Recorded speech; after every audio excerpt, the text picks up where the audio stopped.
In the shadows where truth and tales intertwine, we find the thrilling, the chilling, the downright spine-tingling. From the paranormal to the peculiar, every echo has a story. Dare to delve into the unexpected, the unexplained? Brace yourself, for you're about to embark on a journey where fear meets fascination. Stay tuned if you dare, for stories that will make your heart race and your mind ponder. Welcome to the realm of the eerie, the realm of the unknown. And remember, like and subscribe, if you dare. Picture this, a desolate winter night in North Dakota, college break, a gathering at a friend's basement. It's the kind of night where the air has a bite and the moon casts long spectral shadows over the snow. We're in a basement, the ambiance is jovial, laughter echoing off the walls, the hour creeping towards 3 in the morning. The evening is winding down, the energy of the night beginning to wane. My eyelids are heavy, the comfort of a warm bed beckoning me. So I decide to brave the bone-chilling cold and make the solitary trek back to my cousin's house. The path home is familiar. A straight shot behind the house, cutting through a stretch of woodland before opening up into a wider expanse of snow-clad terrain. The houses here aren't terribly far apart, but in the stillness of the night they seem miles away. The moon is our street lamp in this part of the world, casting an eerie glow over everything, making the night seem almost as bright as day. It's quiet, the kind of quiet that amplifies the crunch of snow underfoot and the occasional distant howl of the wind. As I trudge through the snow, my head bowed against the cold, I'm lost in my thoughts. The night so far has been uneventful, just another gathering with friends. But the tranquility is deceptive, a thin veil over the lurking unknown. I look up, and there, off to my left, a figure is moving in the opposite direction. We spot each other almost simultaneously, both of us startled. I laugh off the surprise, offering a wave to lighten the mood. But the figure just stands there, a silent sentinel in the night. The sight of a stranger in the quiet woods, the full-face ski mask obscuring his features, the way he just stands there staring, it's unsettling. The realization dawns slowly, a creeping chill that has nothing to do with the cold. As I head out into the cold, I can't shake off the eerie feeling that something is about to happen. The path home was familiar, a straight line through the woods. But that night, it felt alien and unwelcoming. The snow crunched under my boots, the only sound in the otherwise silent night. The moonlight cast long shadows, making the familiar path look like a different world. And then, out of the corner of my eye, I saw it. A figure, tall and looming, standing about 75 yards away. A shiver ran down my spine, not from the cold, but from a chilling sense of dread. I had seen him before he saw me, and when he did, he jerked in surprise. His shoulders rose in a startle. I laughed, a nervous, involuntary sound that seemed to echo around the quiet forest. But he didn't laugh back. There was no friendly wave in return. Instead, he just stood there, staring at me. He wore a full-face ski mask, his features hidden from me. The only thing I could tell was that he was tall, much taller than me. His silence was deafening, the only sound the wind rustling through the bare trees. We stood there frozen in the snow for what felt like an eternity. It was just us, two strangers in the woods, on a desolate path in the dead of winter. The moon was our only source of light, casting an eerie glow on the scene. The silence stretched on, filling me with a sense of foreboding. Then, a voice inside me screamed, "Get out, now!" It was a primal instinct, a warning from deep within. I turned on my heel and started walking, my pace quickening with every step. I could feel his eyes on me, watching me as I stumbled through the snow. The fear was palpable, a living, breathing creature that had taken a hold of me. I could picture him following me, his footprints trailing mine in the snow. But I didn't dare to look back. Looking back meant facing the fear, and all I wanted was to get away. In the silence of the woods, a voice inside me screamed, "Get out, now!"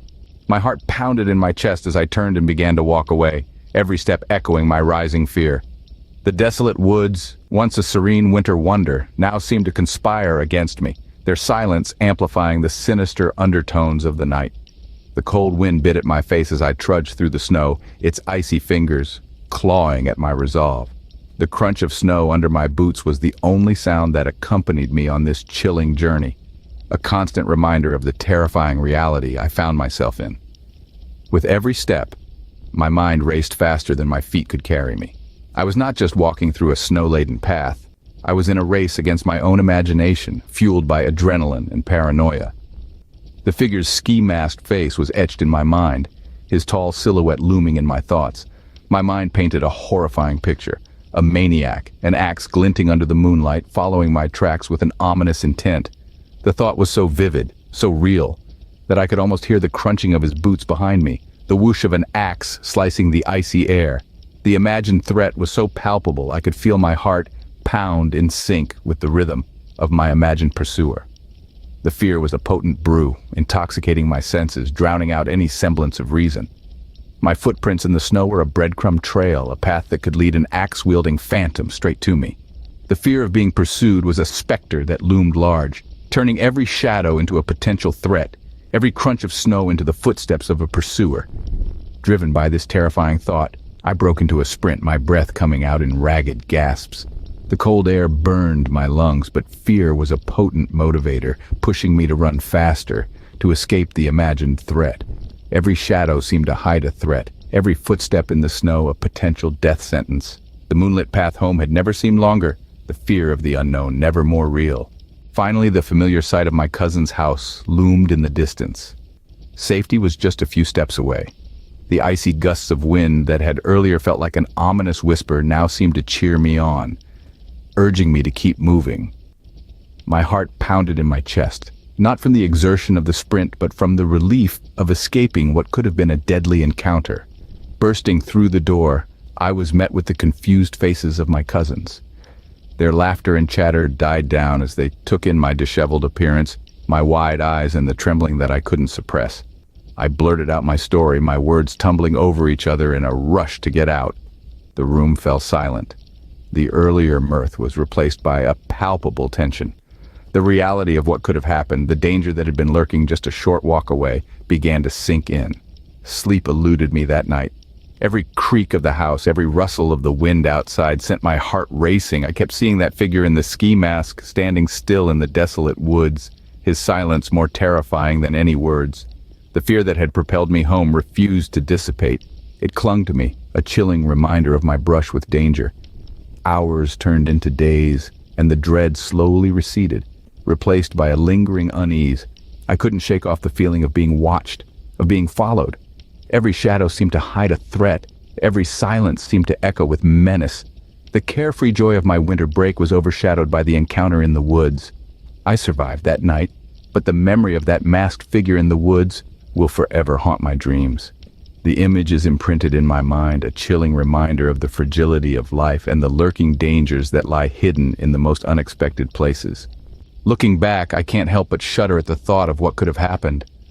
The memory of that cold, uncanny figure lurking in the darkness still sends a chill down my spine, a stark reminder of the close brush with danger I had.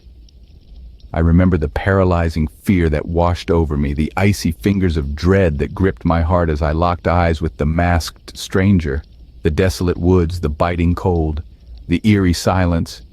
It all amplified the menacing aura of the situation. The only sound that filled the air was the harsh, ragged breaths I drew, each one echoing the terror that had seized me. Relief, however, was the first emotion that swept over me when I finally crossed the threshold of my cousin's house.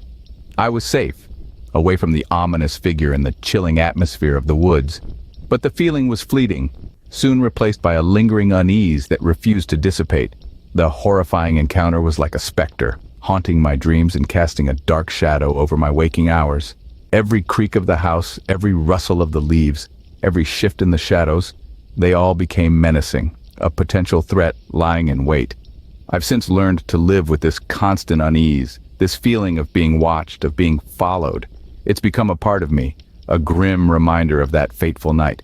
The experience has left an indelible mark on me, changing the way I view the world and the people around me. I've become more cautious, more aware of my surroundings, more wary of the threats that could be lurking just out of sight. The decision to avoid future visits was an easy one to make. The memories of that night are too vivid, too terrifying to risk a repeat. The tranquility of North Dakota's desolate landscapes, once comforting, now holds a sinister undertone for me. I may have escaped unscathed, but the terror of that night will forever be etched in my mind. And so, our tale of the campfire horrors comes to an end. Until next time, sleep tight. Before we part ways, dear viewers, remember to stay vigilant. The campfire horrors may have been extinguished for now, but the embers of the unknown always remain. As you lay down to sleep tonight, don't forget the lessons from our tale. Safety is but a fleeting moment in a world of unseen. So, if you've enjoyed this journey into the abyss, don't forget to ring that bell and smash that like button. Do it before the thing under your bed decides to pay you a visit. Oh, and keep those night lights on. You never know what might be lurking in the dark. Thank you for embarking on this terrifying adventure with us. Until our paths cross again in another tale of the unknown. Goodbye and sweet dreams, if you can.